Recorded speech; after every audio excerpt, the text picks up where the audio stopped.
This episode is brought to you by the GG button. Hit that GG button to call out a good game or to troll your friends. Order yours today at ggbutton.com and use our coupon code 1PVS2P at checkout to save 10% off your order. Again, go to ggbutton.com, use coupon code 1PVS2P at checkout and save 10%. Thanks to our friends at the GG button for supporting our podcast, and thanks to our listeners for supporting us. Experts discover the PS4 Pro runs some games worse than the base PS4. The NES Classic Edition sells out everywhere immediately. And game preservationists win 4 long-lost Kirby games at auction. Plus, Dishonored 2, Watch Dogs 2, Pokemon Sun and Moon, and some new game announcements. It's Friday, November 11th, 2016, and you're listening to the 1P vs. 2P podcast.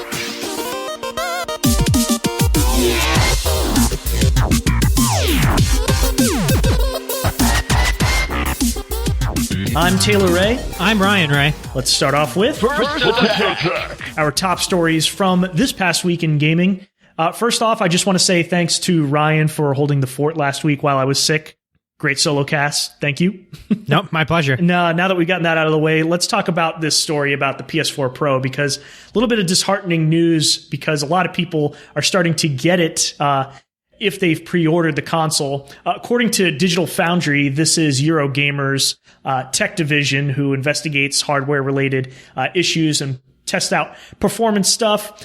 Basically, based on their tests, they're seeing that when paired with 4K displays, there's some performance hits when it comes to some games released on the PS4 versus running the same games on the old PS4 hardware. So we're talking about like the PS4 Slim or the old base model PS4, like the one that I have.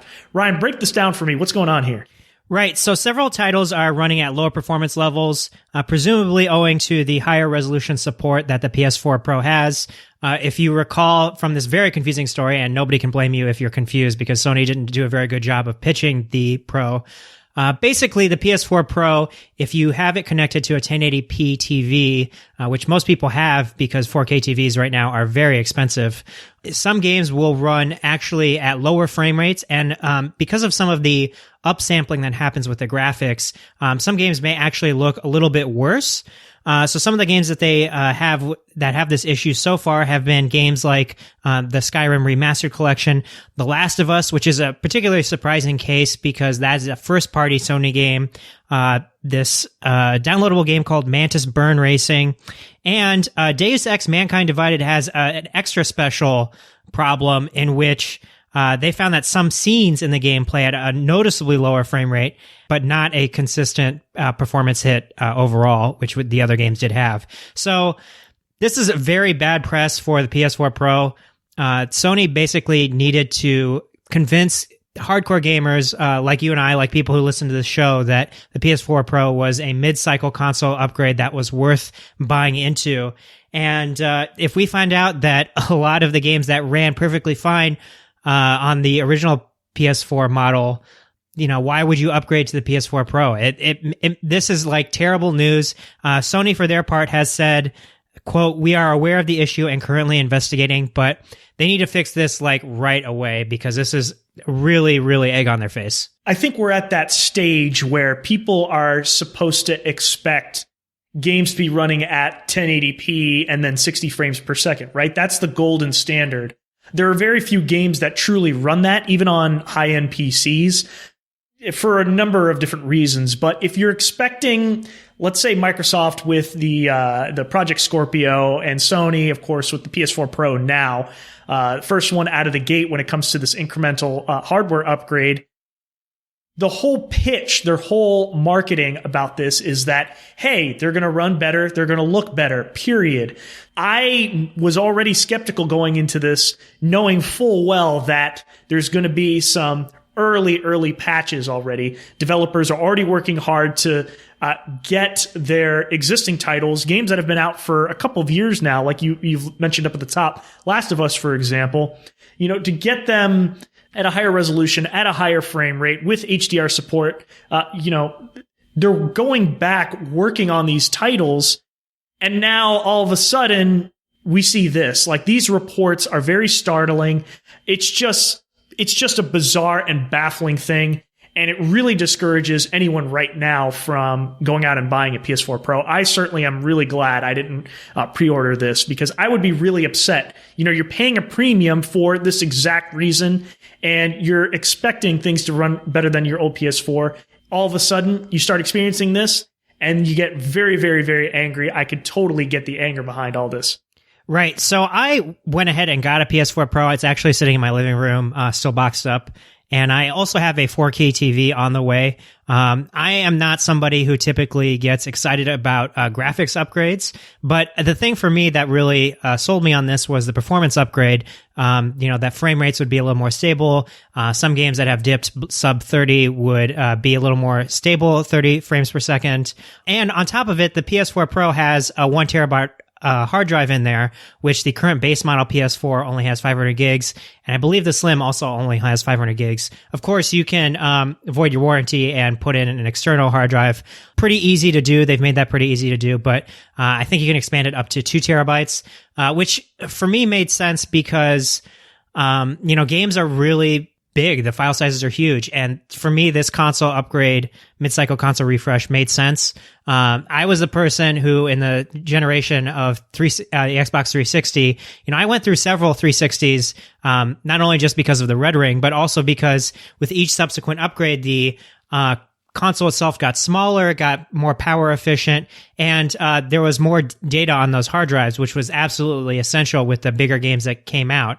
The original base model 360 did not have a very big hard drive. The same thing is going to be true with the PS4. I think for now, the question of whether or not you should get a Pro is thrown even more into the gray zone if they're going to continue to have these performance issues. I would say right now, probably, if you do not have a PS4, I would consider going in on the Slim. It's definitely an attractive console. If you already currently own a PS4, the base model, and there's data out there to suggest that a lot of people out there do, I would probably just stick with that for now. And if you have the extra cash to burn, consider a Pro, but only once there's potentially a bundle down the road, or they hammer out some of these performance issues, because frankly, this is not very encouraging news. Right. I sincerely hope that these performance issues really comes down to errors made in how the developers are working on their games, implementing those upgrades, right? The difficulties behind all that work, and it's not really something hardware related or firmware related, because that would be up to Sony. Because these knee-jerk reactions just aren't doing any good for us as the gamers who want to buy this upgraded hardware. And for Sony, of course, this is going to hurt their bottom dollar when it comes to sales. Let's move on to our next story. This is sort of a weird one. I have mixed emotions about this. I wanted to highlight what Christopher Grant wrote in an op-ed on Polygon. He was talking about how the new NES Classic Edition, this is the miniature size version of the NES that has 30 classic titles on it that can be connected via HDMI, be played on modern TVs. History is sort of repeating itself with Nintendo here. And in his piece, Christopher Grant was arguing the fact that Nintendo is sort of manufacturing scarcity on purpose for this hardware, much like what they've done in the past with Amiibos, for example. So let's boil it down. So Nintendo originally announced the NES Classic Edition about 4 months ago. And his argument is that all Nintendo had to do for 4 months leading up to its release, which is today, Friday, November 11th, knowing that full well it's sold out completely everywhere right now as of this recording. We're talking about at Amazon, Toys R Us, Best Buy, you name it. You cannot find it, except for by resellers on eBay, for example. Leading up to its release, all they had to do was make sure Nintendo was going to deliver enough to meet demand. It's just unfortunately unavailable on launch day, selling out within seconds on all these major sites. I want to read you this quote here because I think it's quite apt and I agree with a lot of it. He said, quote, "These are Nintendo's most loyal customers, and every single time Nintendo screws up a shipment or creates scarcity, managed or not, it's showing these customers that it either doesn't care or can't be bothered to figure out what's wrong with its chronic inability to meet demand." Yikes, shots fired. Ryan, what do you think about it? I think Nintendo kind of really backed itself into a corner here. But I think it's also partially a reaction to how poorly the Wii U underperformed. You know, they actually manufactured too much of that console to meet demand. And now we have, we had news not too long ago that was rumored and was confirmed last week that Nintendo is discontinuing production of the Wii U. That console didn't sell very well, and Nintendo, probably leading up to this NES Classic Edition, was very nervous that, these are nostalgic old games. The people who would likely be most excited, the people who were probably alive when these games originally came out, who would be most interested in purchasing this product, already have figured out ways to play these games either via semi-legal emulators, or through Nintendo's official virtual console service, right? Like the majority of these 30 games that are included in this NES Classic Edition, you can get on the Wii U or the Wii's virtual console, or frankly the 3DS's virtual console service. So, I agree that they may have misunderestimated the amount of consoles that they needed to put out there. I, for one, have many different ways of playing these games, but I like the form factor of this Classic Edition. I think it's cool that they put everything into a box for a relatively cheap price. It's only $2 a game or whatever. It's cool that they're tapping into their nostalgia. They've been with the marketing materials, you can call the Nintendo tip line right now and get actually a game counselor. On the marketing front, they're doing all the right things. And then you go to make the purchase and you can't find this thing anywhere. GameStop was already doing the very ugly thing of not only are they not available just the base model, GameStop was reserving some of the consoles and bundling it with other things you didn't need that would probably just sit on GameStop shelves. And it's just every time something like this happens, it's like one of those things that gets me so frustrated that Nintendo cannot solve this problem. They've had this problem since the GameCube, since the Wii, and they never learned. I hope this isn't the problem that we have with the Switch in a few months when they manufacture only a certain amount of consoles and then realize that more people are interested in the Nintendo thing than not. Come on. I don't think you can make the argument that Nintendo is ignorant about this, because certainly this just represents a missed opportunity here. Every time this happens, and this goes back to, like you said, back to GameCube when it was very difficult to find, and the Wii was even worse. The Wii U, this wasn't a problem, and I think that had more to do with the library of games and the confusion around the marketing behind it. But the Wii, I remember a time when it was very difficult, especially around the holidays, to buy this console. It was just super hot. Everyone wanted it, and Nintendo could not meet demand. Now, it's one thing if they're limited in their manufacturing scope, right? They can't scale up. They were not expecting high sales, but they knew about this. They knew that they were generating a lot of buzz about this console. It's conspicuously being released right before the holiday season. They marketed it as a great stocking stuffer. A lot of sites like Kotaku and Polygon were, in fact, tweeting about the fact that they're getting a ton of traffic unexpectedly on these NES Classic Edition announcements, on the articles that they wrote.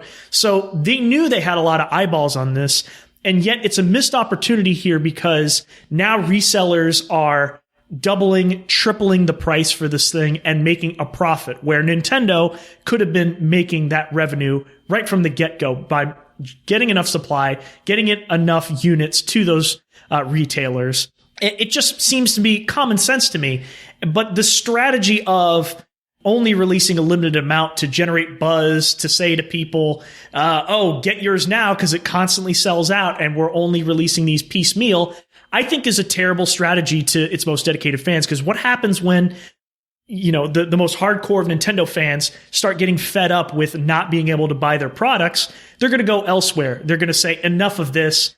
I really do not want to pay double, triple the price for these, these flippers, these resellers. It's just a super, super obnoxious strategy for us as consumers, don't you think? Yeah, and I also want to challenge a little bit the fact that this is only for hardcore gamers. You and I were kind of born and alive during the NES's golden era, right? Super Mario Brothers, the release of Super Mario Brothers 3 is pretty tied closely to my birthday in 1987. That's one of the games that's featured in this package. And, a whole 30 years later, a whole generation of kids has grown up not necessarily playing Nintendo games.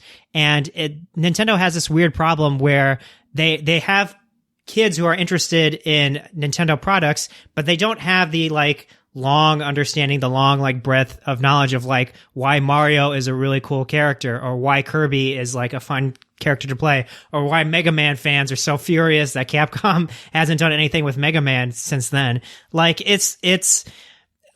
They're trying to appeal to their dual audience of new people who are coming to Nintendo products, and also the old audience who's been there forever and isn't going to go anywhere, despite the fact that they've been more or less manhandled by Nintendo for their nostalgia.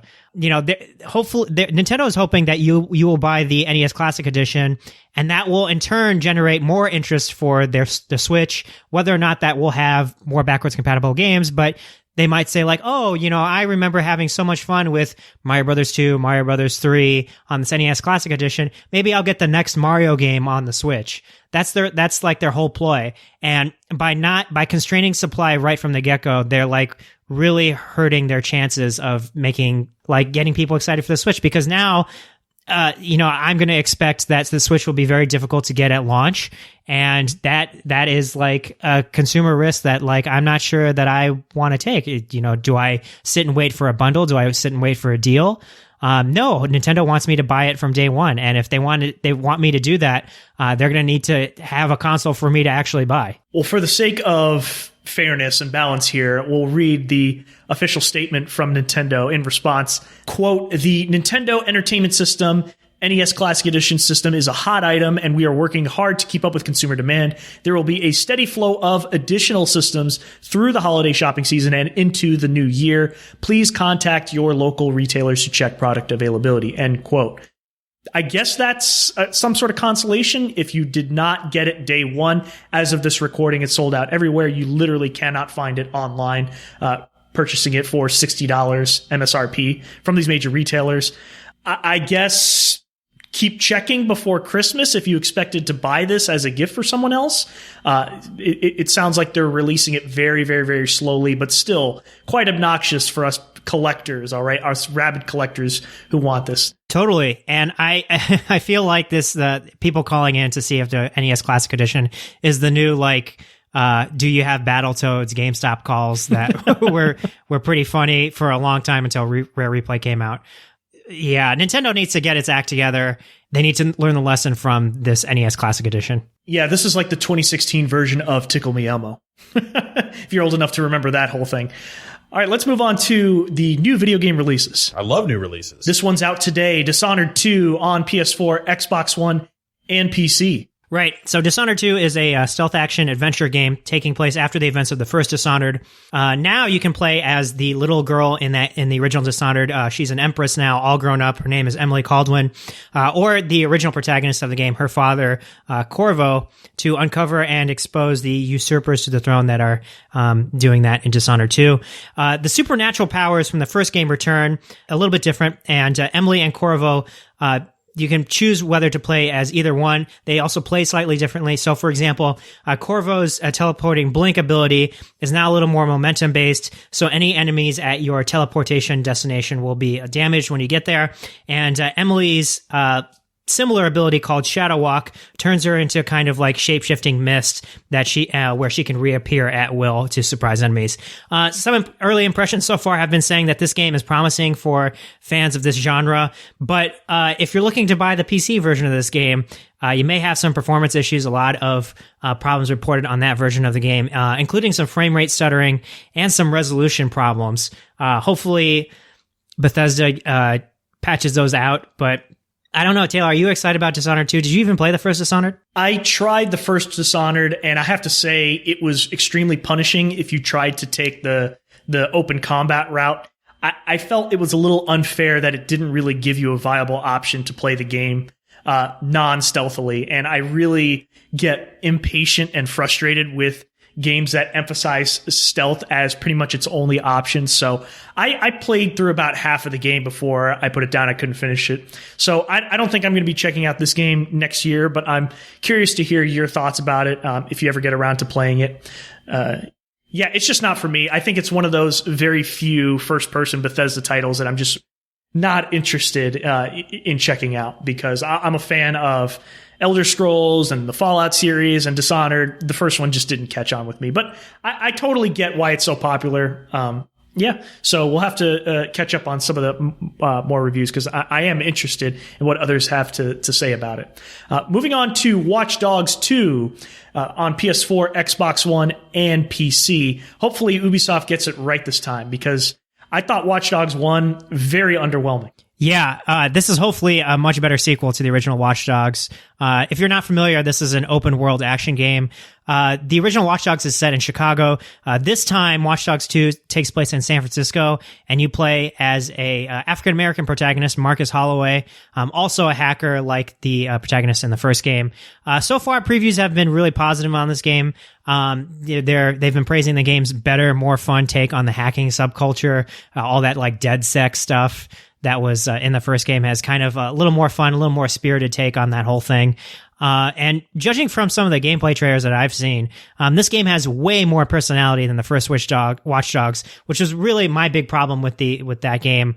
It was just like a slog to get through. The gameplay was not fun. It had all those like open world design problems and like the specific to Ubisoft problem of like you have to climb this tower, but you can't really climb this tower, and also it's really not that fun to like check off all these things on this checklist and collect. And it was a collect fest in the worst possible way. Right. And it didn't do like the city of Chicago any favors. It wasn't realistic. It wasn't a realistic take on the city. And, from what I've seen on Watch Dogs 2, I'm way more interested in this version. Of course, there is like a whole spreadsheet of pre-order bonuses you can get with this game. But the soundtrack that they've shown on the trailers sounds really fun. It's coming out next week. I'm super excited for it. I potentially will review this game. I like this genre, the style of game, and I've been looking for something that will be much improved. So. And finally, we have Pokemon Sun and Moon coming out next week also on the 3DS. I think I'm going to get the Moon version. I might wait until Christmas. I might put this on my Christmas list for Santa. Yeah, we usually get the Pokemon Blue side of things. I typically stay on the Pokemon Red side of things, but so this game takes place in a new Hawaiian-themed setting called the Alola region. And of course, like all the other Pokemon games before it, add some new Pokemon in the mix to discover and catch. Some of them have really fun designs if you've been watching some of the preview trailers. They also released like a really fun demo, had some of those Pokemon in it. Even some of the old Pokemon have new forms and types in this game. Really, really cool looking. If you play the demo, you'll also know that there are now things called Z-moves, which are special super attacks that can be unleashed once per battle, and gym challenges on top of the normal gym leader battles. And what these are specific challenges that kind of turn the traditional Pokemon RPG elements on their head, challenge you to do something a little bit differently. The one in the demo had you taking pictures of Pokemon, kind of like Pokemon Snap, which I thought was really, really cool. It looks great. I love the setting. I love the direction that they're going with this new Pokemon. I love the starters that they've put out. Yes, even Pop Leo. But for me, I'm probably going to choose the grass type Rowlet. But yeah, this game looks super fun. And if it's anything like Pokemon X and Y, which were the last games in the series that I checked out, since then they've had Alpha Ruby and Omega Sapphire, which were the remakes of Ruby and Sapphire.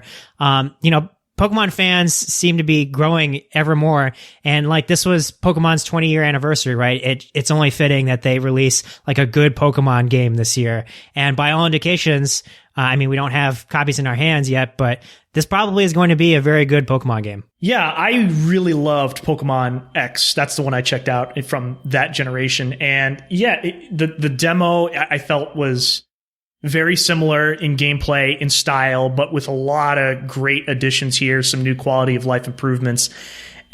I'm very hopeful for it. It looks great. I love the fact that they're refreshing the Generation 1 Pokemon, the original 151, are getting all those Alolan forms. So I think that's kind of cool, and they've been teasing those on Nintendo's Twitter account and revealing some of them. And I really like the redesigns for those Alolan versions of those old Pokemon. And what I think is kind of weird is that they're also releasing this peripheral for kids. Do you know anything about that Z Move bracelet that has like all these different crystals on it? Do you know anything about that? Yeah, it's a basically a toy that they're selling. It looks a lot like the Skylanders crystals that they've been selling. Basically, it's like a plastic watch that you attach, a bracelet that you attach to your wrist, and you can swap out the crystal to activate more Z moves or whatever. I'm not exactly. Supposedly, it connects to the game via wireless or Bluetooth, or I'm not actually sure how that works, but I'm not sure that it has really any gameplay relevance. It might just be like a cool accessory, much like the Pokemon Go Plus that was released not too long ago, or the oh yeah, that worthless thing. yeah, or the Pokemon Tamagotchi thing that they released with the Heart Gold and Soul Silver. Oh, the Pokewalker. The yeah, Pokewalker. Yeah, I actually thought that was a useful accessory, but I think that's more of a product for kids. I don't exactly know that it has any gameplay relevance. You're still going to be able to use the Z moves without that toy, so I'm not sure why they're releasing it, but there are store shelves with Pokemon products, and you can buy them. Trust me, I've looked at them. So that's not among them that you want to buy alongside the game for adults, at least. No thanks. All right, good to know. Good to know. Don't fall for that trap. Let's move on to our new video game announcements. Here comes a new challenger. 2 announcements I'm super excited about. The first one being a new, very sleek trailer for Mass Effect Andromeda on N7 Day. That was November 7th.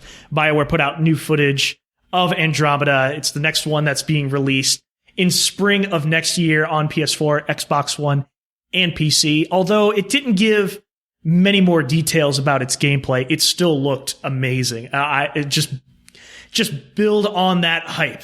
Right. To me, they showed a little bit of gameplay when they debuted the PS4 Pro. Is actually the game that convinced me that the Pro was a good idea. I love the Mass Effect universe. I love the way it looks. I love the setting. I love the gameplay of it. And we don't know much about the game other than the fact that it's taking place in a separate universe than the original trilogy did. You're not playing as Commander Shepard anymore. You're playing as a new commander, apparently a guy named Ryder, or a girl. You're probably going to be able to switch between a male or female protagonist with a whole new set of squad members. And they did say that there were going to be loyalty missions in this game, but there have been some other leaked info since then that have pointed to a 4-player multiplayer co-op mode, which was, if you remember from Mass Effect 3, was kind of a nice surprise that we weren't expecting. That wave-based horde mode gameplay was very, very good, surprisingly, despite the fact that it had microtransactions and some blind box stuff in it. But it was a lot of fun. I really enjoy the Mass Effect franchise, and I am super excited for Andromeda. I think it's the step in the right direction. I think they needed to scrap the whole Shepard storyline. It kind of ended very poorly. The apex of it was Mass Effect 2. Probably the game of that generation, I would argue. But yeah, super excited for Mass Effect Andromeda. Yeah, this next one technically isn't a new game release. Instead, it's more of a patch. We decided to make an exception here, but I think it's exciting news regardless. There were some Diablo 3 announcements you might have missed from BlizzCon. Blizzard is remaking Diablo 1, the original one, inside Diablo 3. I think that's kind of interesting. So adding the game's original Tristram dungeon and its bosses inside a free update. So if you own the vanilla version of Diablo 3, you'll be able to play that game with any of your existing characters. And on top of that, they also announced a paid Necromancer character pack. That's my all-time favorite. Very excited about that portion. It's going to add the Diablo 2 character class that fans originally missed from Diablo 3. I think he was a real huge fan favorite. Along with some other improvements here, they're also adding the Armory in Diablo 3, which lets you store 5 character loadouts, so you don't have to keep manually swapping out all your skills and gear, which I think is a really good improvement. Some seasons on the console versions of the game, if you can recall, the Ultimate Evil Edition was released on consoles on PS4 and Xbox One. As of next year, PlayStation and Xbox players, you're going to be able to participate in these seasonal contests. Essentially, you get a new seasonal character, and then you compete to be the first to hit max level. And there's also some other challenges in there, like defeating a certain amount of enemies, for example. Another feature, a new tab for crafting materials that will prevent you from taking up those very valuable inventory slots. Challenge rifts. This is sort of like one player's build from the game each week. You get assigned, and then everyone has to use that build in one static dungeon. So kind of an interesting challenge there. And then finally, some new zones. Blizzard is saying, quote, the desolate fog enshrouded moors have been occupied by armies and empires over the time. Beneath them lies the temple of the firstborn, a place of evil unlike anything you've seen before, end quote. So some new areas. I like the stuff. Some free, some not. The Necromancer pack is the one thing that's major that is definitely paid. No word on the price or official release date, though. I want to just give you a quick correction here. You do need to own the Reaper of Souls expansion in order to access this free update. So it's not just the Diablo 3 base game that you will need. But frankly, if you are still interested in Diablo 3, you probably already own the Reaper of Souls expansion, or you own the Ultimate Evil Edition, which included both the original game and the expansion on console. And my understanding is that that's a very good console port of that game. I think all these updates that they're doing are very smart. It's going to really reinvigorate the player base. And on top of it, it's going to get me to play Diablo 3 again. I really liked that game the first time it came around. It had some issues at launch, but I think they kind of smoothed it out, making the game better and better with every single patch. And I definitely think they're going to make the game better with this patch. The Necromancer, I think, is not a character class that I enjoy, but I think a lot of people were missing it when they just announced the Witch Doctor in the game. And I think a lot of people who wanted to play the Necromancer instead played the Witch Doctor, and it wasn't the same thing. So now they're going to get the chance to do it all over again with the Necromancer. And I never played the original Diablo 1, so for me to play that old game inside a new game, I'm excited to do that. The other thing that I wish they would patch in the PC version, because that's the version we play, is that people really love the console version because of how well it controls with just a controller. And for me, I always prefer that over mouse and keyboard. So I wish they would just patch official controller support within the PC version of the game. I think that would be another really, really good welcome improvement there. But beyond that, I love what they're doing here. Revisiting Diablo 1 in Diablo 3's engine. Awesome, awesome, awesome. Can't wait to check it out. All right, in this episode, we're going back to one of our older segments that we haven't done in a while. GG, good game, brought to you by ggbutton.com. Tim Sweeney, the co-founder of Epic Games, he's been responsible for a lot of things here in this industry, very well known, everything from the Unreal Engine to Gears of War. And now this is sort of some good news in a week that has included a lot of bad news for our country. Let's just leave it at that. Ryan, what's he done lately? So Tim Sweeney and Epic Games is actually based in North Carolina. And there was a utility company there that threatened to run a massive power line through a 7,000-acre forest, potentially devastating local wildlife. But it just so happens that Tim Sweeney owns the land that the power company was trying to run this power line through. So Sweeney decided to, in order to save it, donate this land to the United States Fish and Wildlife Service, USFWS for short, which basically means that while this land remains his private property, it is now a designated conservation area and can't ever be developed, can't be destroyed, can't be deforested, can't ever be used for anything other than what Tim Sweeney decides it wants to be. And the very good quote that he said came out of the story. He says, quote, "It's not open to anyone in the public at any time," he told a local newspaper, "but people can email and get a permission card and go and enjoy it." What a great environmental move. Save this forest from a power company that probably didn't need to do this, but probably was just looking to save money and probably hurt the planet while trying to do this move. And it's not often that we see video game companies or video game personalities do this kind of move. So GG to Tim Sweeney. Great move, dude. Yeah, it's a great representation of our community. Even though it's not directly gaming related, we just felt like he deserves some credit here. We just wanted to applaud him as a great steward to not only his industry, but to obviously our planet and the environment. So GG again. Good game to Tim Sweeney, co-founder of Epic Games. All right, I think we're ready to wrap this episode up with our bonus stage. Ryan, you ready? Yeah, let's do it.